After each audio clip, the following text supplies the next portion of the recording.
Bem-vindos, amigos, ao Prophecy Odyssey. Portanto, se vocês tiverem suas Bíblias, abram comigo no livro de Apocalipse, capítulo 20. Obviamente, estamos nos aproximando do fim da Bíblia. Apocalipse 22 é o fim da Bíblia. O capítulo 20 fala de algo chamado milênio e está relacionado com o grande dia do julgamento. Peguem suas Bíblias, versículo 1, capítulo 20, Apocalipse. Vi descer do céu um anjo que tinha a chave do poço do abismo e uma grande corrente em sua mão. E ele prendeu o dragão, a antiga serpente, que é o diabo e Satanás, e o amarrou por 1000 anos. E lançou-o no abismo, e fechou-o, e pôs sobre ele um selo, para que não enganasse mais as nações, até que os 1000 anos se acabassem. Mas depois dessas coisas ele deve ser solto por um pouco de tempo. Você pode pular para o versículo 7. Agora, quando os 1000 anos tiverem expirado, Satanás será solto de sua prisão e sairá para enganar mais uma vez as nações que estão nos 4 cantos da terra, Gog e Magog, a fim de reuni-las para a batalha, cujo número é como a areia do mar. Eles cobrem a terra como uma nuvem, e foram sobre a largura da terra, e cercaram o acampamento dos santos, a cidade amada. Essa é a nova Jerusalém, que descerá, e desceu fogo do céu da parte de Deus e os devorou.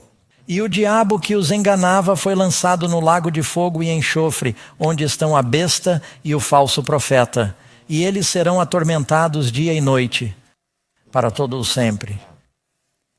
Do que isso está falando? Como é possível que o demônio esteja preso por 1000 anos? E se você tem o diabo amarrado, por que diabos você o soltaria? Sim, muitas pessoas não sabem muito sobre o milênio, embora seja um período de 1000 anos muito importante na Bíblia. A Bíblia nos diz no capítulo 3 de 2 Pedro que um dia para o Senhor é como 1000 anos e 1000 anos como um dia. E Pedro está citando o Salmo 90.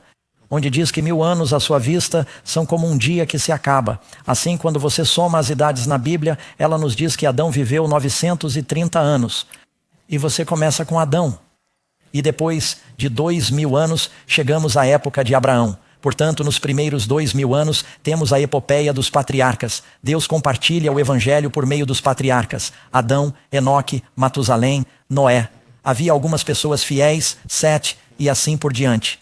Depois Abraão, ele é chamado para sair de Ur dos Caldeus. Deus chama Abraão e diz: vou dar à sua nação os oráculos da verdade. O Messias virá por meio de seus descendentes. Nos 2000 anos seguintes, de cerca de 2000 a.C. até 4 a.C. Bem, na verdade, de 2004 a.C. a 4 a.C. foi quando Jesus nasceu. Mais 2000 anos, a próxima epopeia. Você tem Deus pregando o evangelho por meio?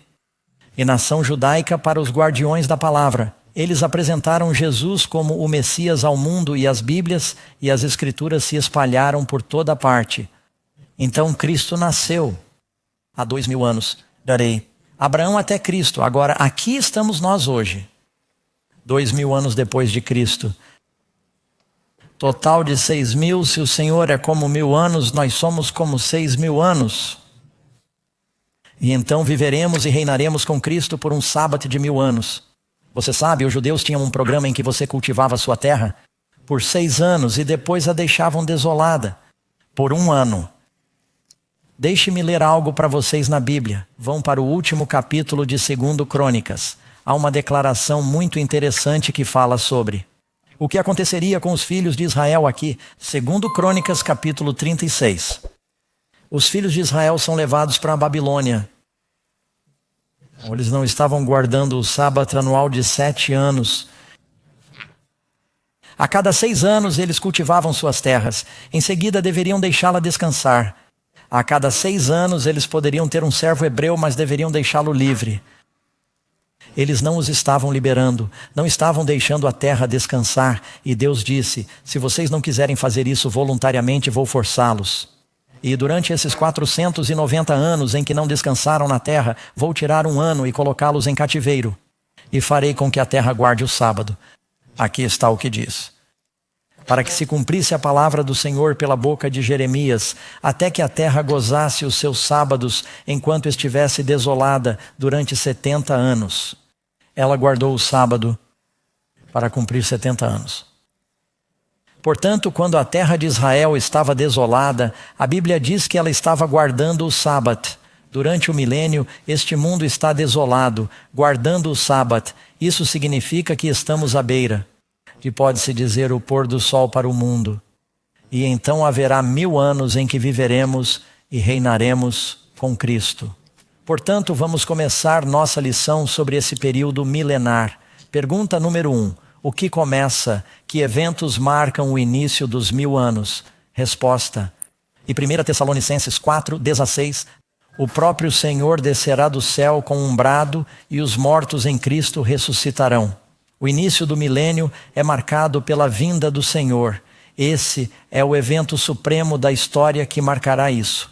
E não sei quanto a vocês, amigos, mas estou ansioso por isso. Sabe, em Atos capítulo 1, é dito que os discípulos viram Jesus subir nas nuvens e que ele voltará nas nuvens da mesma forma que veio, mas seus pés não tocam o chão. Ele disse aos discípulos, João 14, eu vou preparar um lugar para vocês. E se eu for e preparar um lugar para vocês, voltarei novamente. Você acredita em Jesus? E vos receberei para mim mesmo, para que onde eu estiver estejais vós também. De fato, temos uma pequena visão da segunda vinda bem aqui. Estou me perguntando se eu pudesse pular nesse buraco, o que aconteceria? Isso é incrível, a realidade que eles têm aqui. Você tem a segunda vinda de Jesus. Você sabe o que são as nuvens? É H2O? Não, se você olhar no Salmo 1:4, seus ministros, os anjos, seus espíritos ministradores, ele virá em nuvens de glória. Os anjos são seres brilhantes, são nuvens de luz. Às vezes os anjos são chamados de estrelas. O que você acha que era a estrela que os sábios seguiram? Não era um asteroide ou um cometa que estava pairando sobre a casa em Belém. Era um grupo de anjos que lhes pareciam estrelas. E assim Cristo está chegando, diz o texto, e todos os anjos com ele. Quão brilhante você acha que isso será? Mas seus pés não tocam o chão, como nós somos apanhados. Portanto, se alguém começar a andar por aí dizendo que é Jesus, Cristo não disse que haverá muitos falsos cristos? Não se deixem enganar por isso. O próprio Senhor descerá do céu, morto aos olhos de Cristo.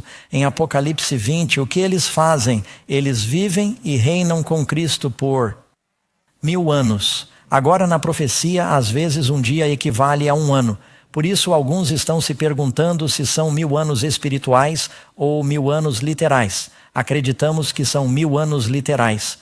Ou por alguns motivos. Quando Jesus vier, entraremos na eternidade. Temos nossos corpos glorificados. Deus não está mais usando a Bíblia para falar conosco. Estamos falando com Ele face a face. Portanto, trata-se de 1000 anos literais, assim como são 6000 anos literais desde a época de Adão até os dias atuais. E novamente, estamos dando aproximações aqui. Ninguém sabe o dia nem a hora, amém, da vinda de Jesus. Pode ser mais tarde do que você imagina, porque a Bíblia diz que Ele é um longo sofredor para nós. Não queremos que ninguém pereça. Ele está esperando o máximo que pode para salvar o máximo que puder. Pode ser mais cedo do que você imagina. Pois ele disse, na hora em que não penseis, virá o Filho do Homem e o consumará em justiça. Portanto, não tente prever o dia ou a hora da vinda de Cristo. Agora você vai me ouvir usar a palavra milênio. A palavra milênio não aparece na Bíblia. É apenas um termo teológico. É uma combinação de 2 palavras gregas. Acho que na verdade é latim, milai e annum. E significa apenas 1000 anos. Portanto, se você me ouvir dizer milênio, significa apenas o período de 1000 anos do qual estamos falando. Encontra-se principalmente no capítulo 20 de Apocalipse. Eles vivem em Cristo, eles vivem com Cristo por 1000 anos, mas o restante dos mortos não vive novamente até que os 1000 anos terminem. Quando os 1000 anos terminarem, essa é a primeira ressurreição. Fico feliz por ter lido isso. Isso é muito importante. Se os mortos em Cristo ressuscitam primeiro e são os salvos, quem são os outros mortos? Eles são os perdidos. Há apenas um outro grupo restante, certo? Se todos os bons são salvos, então o que resta? Os maus. E assim eles não aparecem até o fim. Jesus disse que há 2 ressurreições. Está chegando a hora em que todos os que estão nos túmulos ouvirão sua voz e sairão. Para os que fizeram o bem, a ressurreição da vida. Os que fizeram o mal, a ressurreição da condenação. Você encontra isso também no capítulo 12 de Daniel. Naquela época, Miguel se levantará, o grande príncipe que representa os filhos de seu povo. E haverá um tempo de angústia como nunca houve desde que existiu uma nação até aquele tempo. E nessa ocasião, muitos dos que dormem no pó da terra despertarão. Alguns para a vida eterna, outros para a vergonha e o desprezo eterno. A Bíblia separa essas ressurreições em 1000 anos. Vamos falar mais sobre isso. Número 2. O que mais acontecerá na primeira ressurreição? Resposta, 1 Coríntios 15, versículo 51. Nem todos dormiremos, mas todos nós seremos o quê? Transformados em um momento, em um piscar de olhos, ao som da última trombeta, pois a trombeta soará e os mortos ressuscitarão incorruptíveis. Diz que ele transformará nosso corpo humilde para que seja conforme o seu corpo glorioso. Corpo glorioso. Agora, amigos, não sei se vocês já pensaram nisso, mas haverá uma geração de pessoas vivendo no mundo. A que não morrerá. Não tenho necessariamente medo da morte, mas se eu pudesse escolher, preferiria estar nesse grupo. Acho que todos nós temos uma aversão natural à morte. Sabe, há uma experiência em que Jesus aparece no Monte da Transfiguração. Em vez disso, Jesus está no Monte da Transfiguração e Moisés e Elias aparecem. Moisés morreu, mas foi ressuscitado em uma ressurreição especial. Você leu sobre isso no livro de Judas, versículo 9.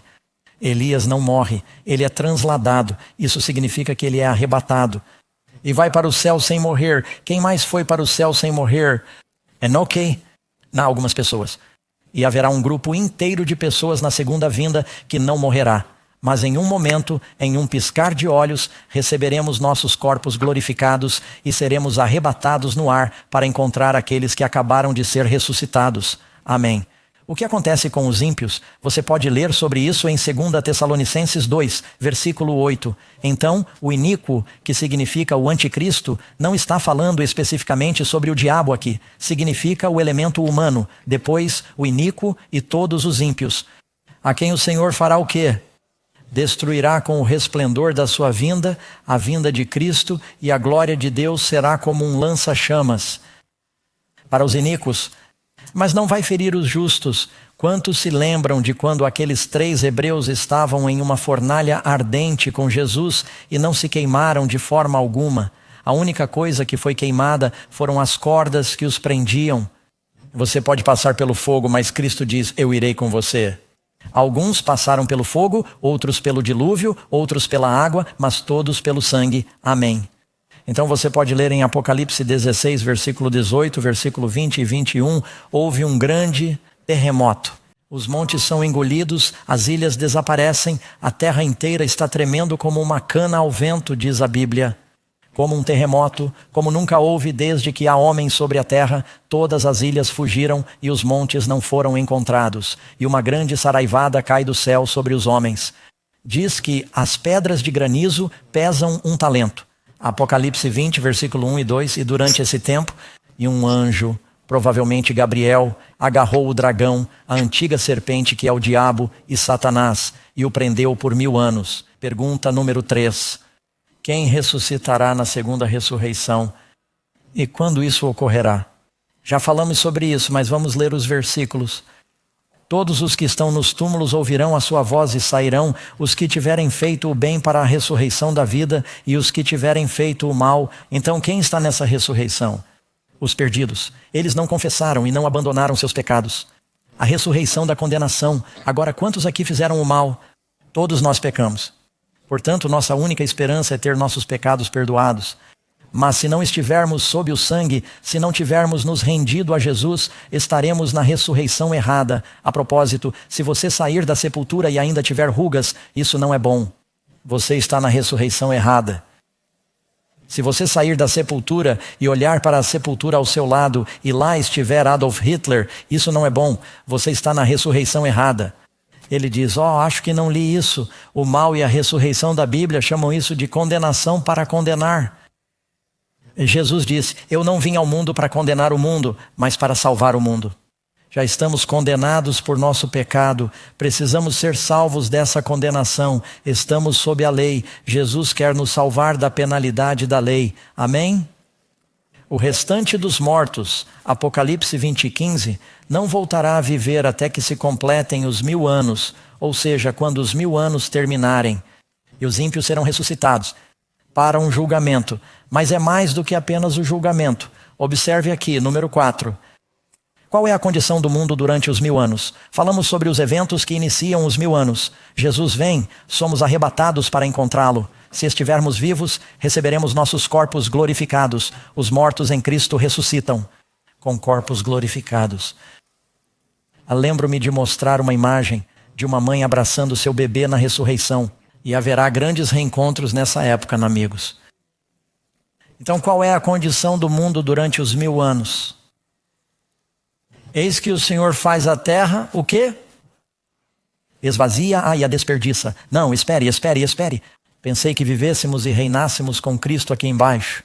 Você sabe, há bons cristãos por aí, há 2 grupos principais. Um grupo acredita que estamos aqui na terra. Se você ler os livros deixados para trás, ou seguir Hal Lindsey ou Tim LaHaye, eles acreditam que estamos aqui na terra durante os 1000 anos. Os protestantes tradicionais acreditam que estamos vivendo e reinando com Cristo em glória durante os 1000 anos. A Bíblia diz que estamos com Ele e que os ímpios serão destruídos.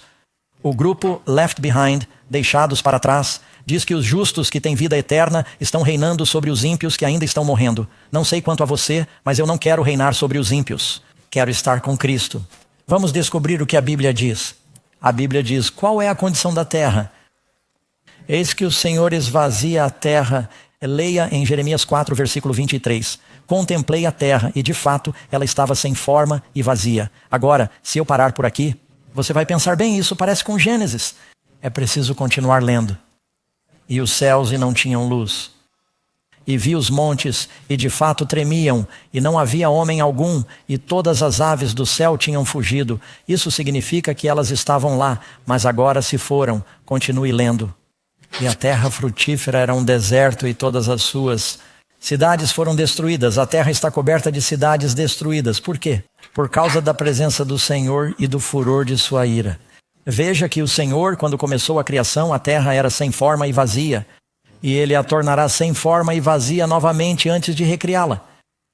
Essa terra será um lugar escuro, desolado e destruído. O diabo terá que ver os resultados de seu governo por 1000 anos. Ele está preso. Ouça este versículo. Jeremias 25, 33.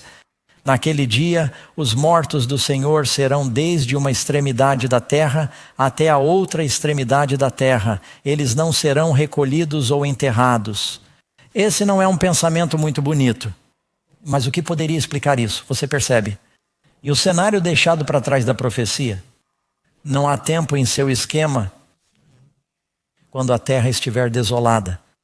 Não há nenhum momento em seu esquema em que esteja coberto de mortos e ninguém para chorar ou enterrá-los, porque todos se foram, todos estão mortos, as cidades estão destruídas, todos os pássaros fugiram.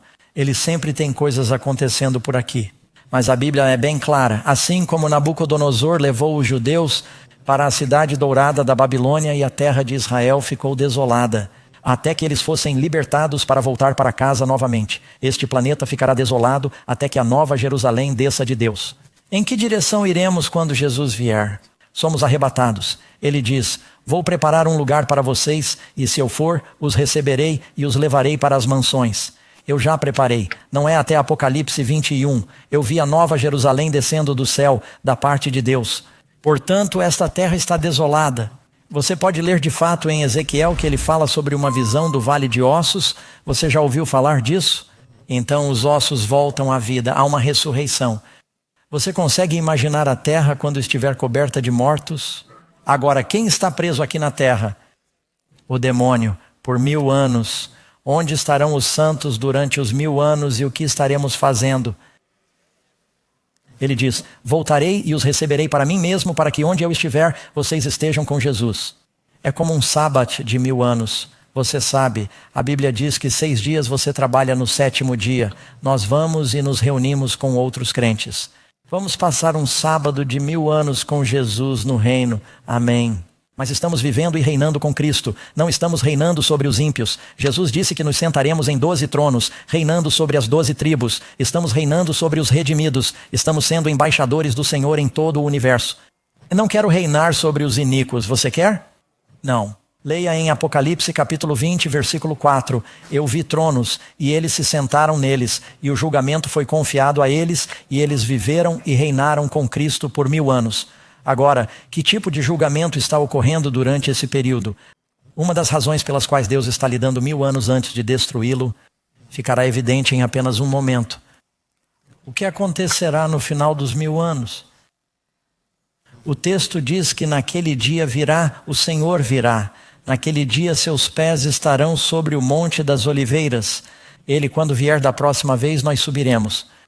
No final dos 1000 anos, a nova Jerusalém descerá do céu, vinda de Deus. Mas antes que ela se estabeleça, Zacarias 14 diz que ele sai da cidade. Seus pés tocaram o Monte das Oliveiras. Por que o Monte das Oliveiras? O texto diz que ele subiu, ele levou os seus discípulos de Betânia para o Monte das Oliveiras. E subiu. Foi no Monte das Oliveiras que ele lhes falou sobre sua segunda vinda. Ele está voltando de onde saiu. E diz que seus pés tocarão o local e ele formará um grande vale. Você sabe, o mundo inteiro está desolado. Ele tem que preparar um alicerce limpo com 375 quilômetros quadrados, porque essas são as dimensões da Nova Jerusalém. E ela se estabelece nesse vale que ele prepara. Diz no Monte das Oliveiras, que fica de frente para Jerusalém a leste, e o Monte das Oliveiras se dividirá em 2. Foi no Monte das Oliveiras que Jesus orou no jardim do Getsêmani. Não seja feita a minha vontade, mas a tua. A propósito, quando Jesus toca o Monte das Oliveiras e cria esse grande vale, as dimensões da Nova Jerusalém e desse grande vale são tão grandes que abrangem completamente a terra de Israel que Deus prometeu a Abraão. Então, quando Deus prometeu a Abraão, vou lhe dar esta terra, olhe para o norte, olhe para o sul, olhe para o leste e olhe para o oeste. E ele levou Moisés ao Monte Nebo. Ele disse, quero que você veja a terra prometida. Tudo o que Deus prometeu àquele povo, eles receberão literalmente. Será naquele território durante aquele período. E haverá muito espaço para vocês, amigos. E o Senhor será rei sobre toda a terra. Isso acontecerá no final dos 1000 anos. Diz o seguinte, eu, João, vi a cidade santa, a nova Jerusalém descendo. De Deus preparada como uma noiva, porque sua igreja está na cidade e nós somos a noiva de Cristo. Preparada como uma noiva adornada para seu marido.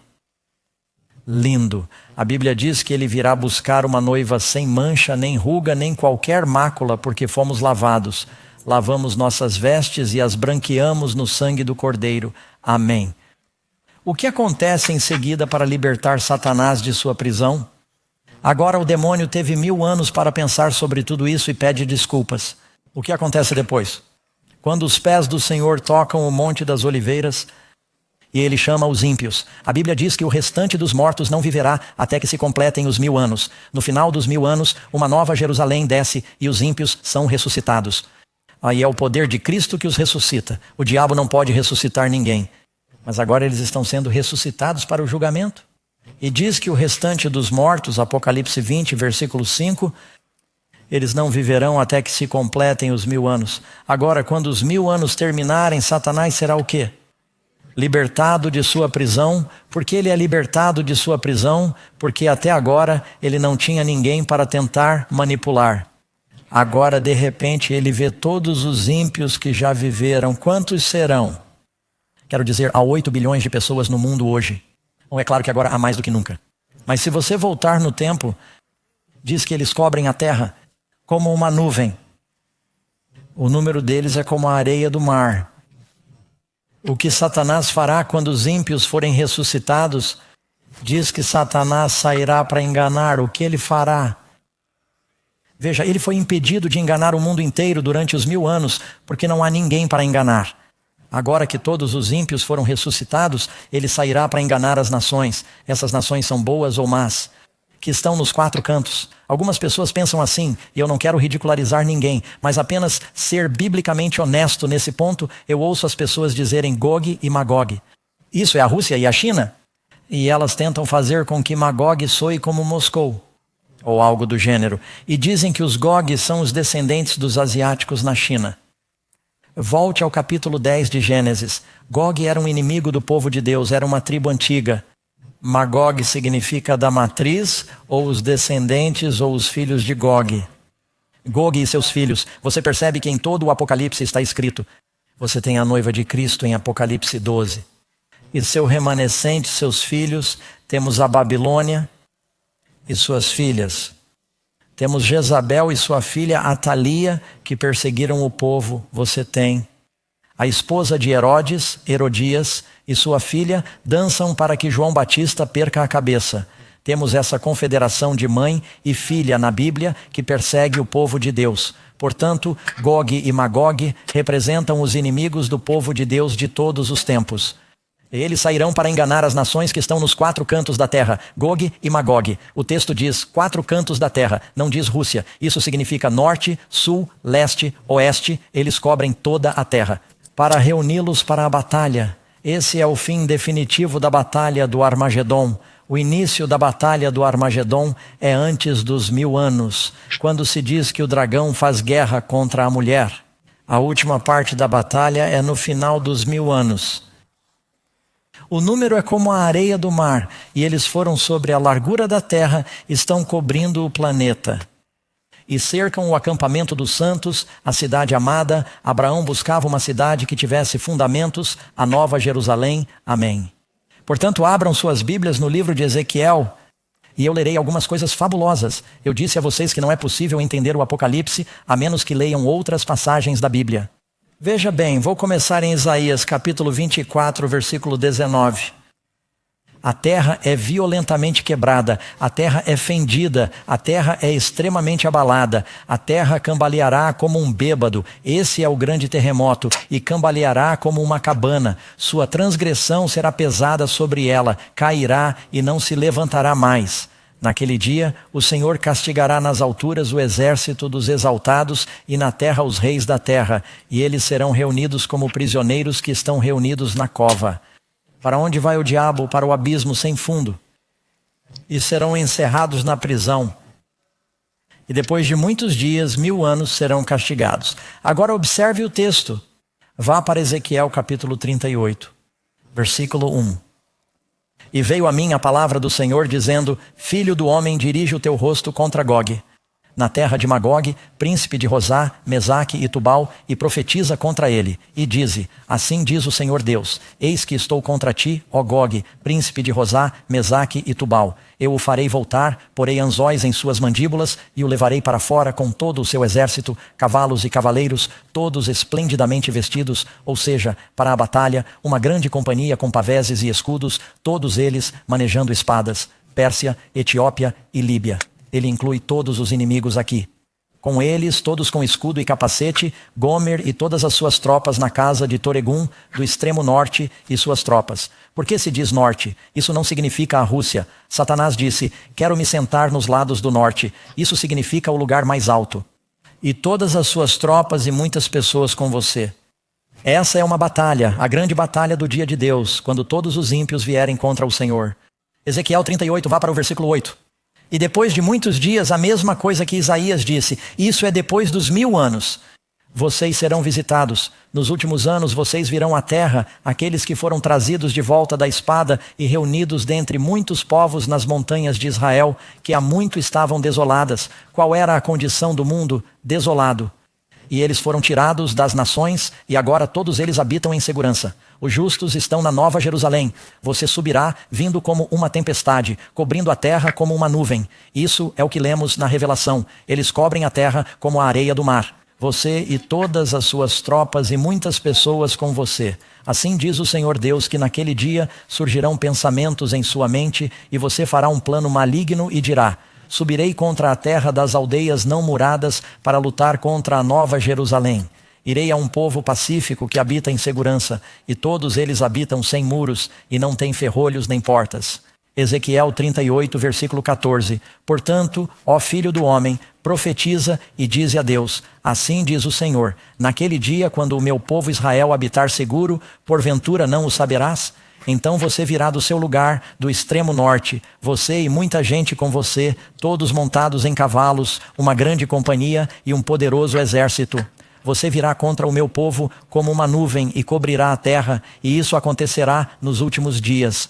Eu os trarei contra a minha terra para que as nações me conheçam e sejam santificadas em mim. E chamarei a espada contra Gog em todas as minhas montanhas, diz o Senhor Deus. A espada de cada um será contra o seu irmão, e eu os trarei a julgamento com pestilência e derramamento de sangue, e farei chover sobre ele e suas tropas, e sobre os muitos povos que estão com ele, uma chuva inundante, grandes pedras de granizo de fogo e enxofre. Não diz Deus que chove revelação de fogo e enxofre? Assim eu me engrandecerei e me santificarei, e serei conhecido aos olhos de muitas nações. Elas saberão que eu sou o Senhor. Isso é o que você está lendo na abundância de Apocalipse. Tudo foi extraído de Ezequiel e Isaías. Temos que conhecer o contexto dessa grande batalha final que está ocorrendo. Nesse momento crucial, tudo vai parar. Satanás vê todos os ímpios que já viveram, e ele disse: há mais de nós do que deles. Ele não mudou, não se arrependeu. Ele diz: vamos atacá-los. E ele se reúne. Ele ainda é um ser poderoso. Tenha em mente, o mais poderoso do universo é o Pai, o Filho e o Espírito Santo. O número 4 foi o primeiro ser criado, Lúcifer. Ele toma seu poder e inspira todas as multidões de mortos, e eles não recebem corpos glorificados. E não sei exatamente, Deus os junta para que saibam o que está acontecendo, mas eles estão funcionando, certo? E ele diz que podemos tomar a cidade. E eles, em vez de se arrependerem, sabendo que estão do lado de fora, eles ainda estão dispostos a ouvir o diabo. Deus está se preparando para destruir os perdidos. Há pessoas na cidade que amam algumas pessoas que estão do lado de fora. Deus ama os perdidos. Deus tem de mostrar que não tem escolha. Mesmo depois de 1000 anos, quando eles saem de seus túmulos, ainda estão prontos para dar ouvidos a Lúcifer. E ele lança esse ataque. A Bíblia diz que ele está solto por um tempo. Não sabemos quanto tempo é esse. Eles preparam os instrumentos de batalha. Eu não sei. O texto diz que Moisés recusou os prazeres do pecado por um tempo. Foram 40 anos no deserto. Não sei quanto tempo é, mas por um período de tempo ele os reúne e vai ter Napoleão lá. Ele terá Alexandre, o Grande, Júlio César, haverá alguns grandes líderes. Ele dirá: podemos tomar a cidade. Mas antes que eles lancem seu ataque, o que acontece? Ele interrompe tudo. Eu vi um grande trono branco e o que estava sentado sobre ele. E os mortos foram julgados de acordo com suas obras, pelas coisas que estavam escritas nos livros. Você percebe que naquele momento todos nós nos encontraremos novamente. Jesus disse que está chegando o dia em que ele reunirá todas as nações diante de si e elas serão separadas. Ele terá as ovelhas, que são salvas, e os bodes que se perderam. Você sabe por que os bodes estão perdidos? Toda vez que Jesus diz: você precisa me seguir, eles dizem: bem, eu o seguiria, mas eu pararia de fumar, mas eu seria batizado, mas todas essas desculpas e racionalizações, e ele separa as ovelhas das cabras. Todos estão lá, esse grande dia de julgamento. E diz que o servo bom e fiel entra na alegria do Senhor. Eu estava com fome e vocês me deram de comer a quem tinha sede. O Senhor me deu de beber. Eu estava nu e vocês me vestiram. Estive doente e vocês me visitaram. Eu estava na prisão e o Senhor veio a mim. Eles dirão: Senhor, quando foi que fizemos isso? Assim como o fizestes a um destes mais pequeninos, meus irmãos, a mim o fizestes. E ele se volta para os bodes, os ímpios, e diz: eu estava com fome. Vocês não me deram de comer a mim, que estava nu. Não me vestiram. E assim como não o fizestes ao menor deles, não o fizestes a mim, porque eles não amaram seus irmãos, eles estão perdidos. Haverá um grande dia de julgamento. Os salvos estão na cidade, os anjos bons estão na cidade, Cristo está na cidade, todos os ímpios estão fora da cidade. Deus, o Pai, o Filho e o Espírito serão exaltados acima da cidade. Todos o verão naquele dia. Ele estará em seu trono branco. E naquele momento ele julgará todos. Você percebe que Deus não coloca todo mundo em fila como o departamento de veículos motorizados. Um por um você entra. E isso levaria 1 milhão de anos. Ele julga as pessoas. Ele faz com que suas vidas passem diante delas. Elas veem como ele fez tudo o que podia para salvá-las, mas elas estavam preocupadas demais com o pecado. E, por fim, todo joelho se dobrará. O que acontece depois que os ímpios são julgados? Como eu vivo, diz o Senhor, Todo joelho se dobrará diante de mim e toda língua confessará a Deus. Ao nome de Jesus, Filipenses 2, versículo 10. Todo joelho se dobrará, dos que estão no céu e dos que estão na terra, dos que estão debaixo da terra, até mesmo o diabo será finalmente forçado a se curvar diante de Cristo e dizer: Deus é bom e eu estava errado. Que ao nome de Jesus toda língua confessará que Jesus Cristo é o Senhor para a glória do Pai. Cristo disse: Satanás, prostre-se e adore-me. Ela disse: não, adore somente a Deus. Satanás vai se prostrar e adorar a Jesus. E ouvi uma grande voz do céu, uma multidão no céu dizendo: verdadeiro e o quê? Justos são os seus juízos, todos nós declararemos. Deus é bom. E então, nesse momento, quando perceberem que a situação é desesperadora, Satanás dirá: não, ainda não é tarde demais. Lutem contra a cidade. E todos eles vão se voltar uns contra os outros, como acabamos de ler em Gog e Magog. E todos vão se culpar mutuamente e haverá caos e derramamento de sangue. E eles serão julgados. Essa é a 11ª pergunta. O que acontece depois? O fogo desce do céu vindo de Deus e os devora. Alguns queimam mais do que outros. Cada homem é punido de acordo com o que merece. Amém. Há vários graus de recompensa, bons e ruins. Todo aquele que não for encontrado escrito no livro da vida é lançado em um lago de fogo. Durante o julgamento de Noé, houve um dilúvio, e somente os que estavam na arca foram salvos. No final, haverá um dilúvio de fogo, e somente os que estiverem na cidade serão salvos. Amém? Você está permanecendo em Cristo? Quem permanece nele não peca, a menos que você permaneça nele como a videira. Você não produzirá frutos. Precisamos estar em constante comunhão, caminhando com Jesus. Amém. Número 12. Agora é aqui que a coisa fica bonita. Quando o fogo se apagar nas cinzas deste planeta purificado, ele não vai queimar para sempre e sempre e sempre. O texto diz que ele se transformará em cinzas. Depois que o fogo se apagar, o que Deus fará por seu povo? Eis que eu faço o quê? Eu crio novos céus e uma nova terra onde habita a justiça. E amigos, se o diabo foi expulso por pecar, nós não vamos entrar pecando. Você precisa abandonar seu pecado, arrepender-se de seu pecado. Você pode fazer isso por meio de Jesus. Você pode ser uma nova criatura e viver uma nova vida. Este mundo não é assim. E ficamos distraídos com nossos telefones celulares, a mídia e o entretenimento. De alguma forma, achamos que é tudo isso. Não é isso. Isso é planejamento para o que realmente importa. Não deixe que o diabo o distraia com as preocupações desta vida para que você perca a eternidade. Você pode viver para sempre. Jesus quer lhe dar a vida eterna para que você não pereça. De acordo com sua promessa, esperamos um novo céu e uma nova terra onde habita a justiça. E onde será isso? Abençoados são os mansos, eles herdarão a terra aqui. Ele vai criar um novo mundo aqui. Deus tinha um plano original. O diabo bagunçou tudo. Deus não vai deixar que o diabo faça o que quer. Ele diz: vou fazer o que comecei a fazer. Vou terminar o que comecei. Neste mundo vou criar um paraíso. E a Bíblia diz que veremos sua face. Que privilégio. Nós o veremos face a face. Essa será a maior felicidade e alegria de todas. Que possamos habitar na presença de Deus. Pergunta 13. Onde Deus e os justos finalmente viverão? E o tabernáculo de Deus está com os homens e ele habitará com eles. Bem-aventurados os mansos, eles herdarão a terra. Número 14. O que os redimidos experimentarão na Nova Jerusalém e na Nova Terra é um mundo sem mais dor, sem mais tristeza, sem mais doença, sem mais morte, sem mais morrer. Não haverá mais maldade, não haverá mais crime. E Ele quer que vocês participem desse reino, amigos. Jesus pagou um preço incrível. Ele morreu e sofreu por cada um de seus pecados. E morresse por você em vão, porque você não se voltaria para Ele. Acredite nele. Ele quer lhe dar um novo coração, uma nova vida. Não importa quais são seus problemas. Jesus é maior. Deus os abençoe e tenham uma boa noite.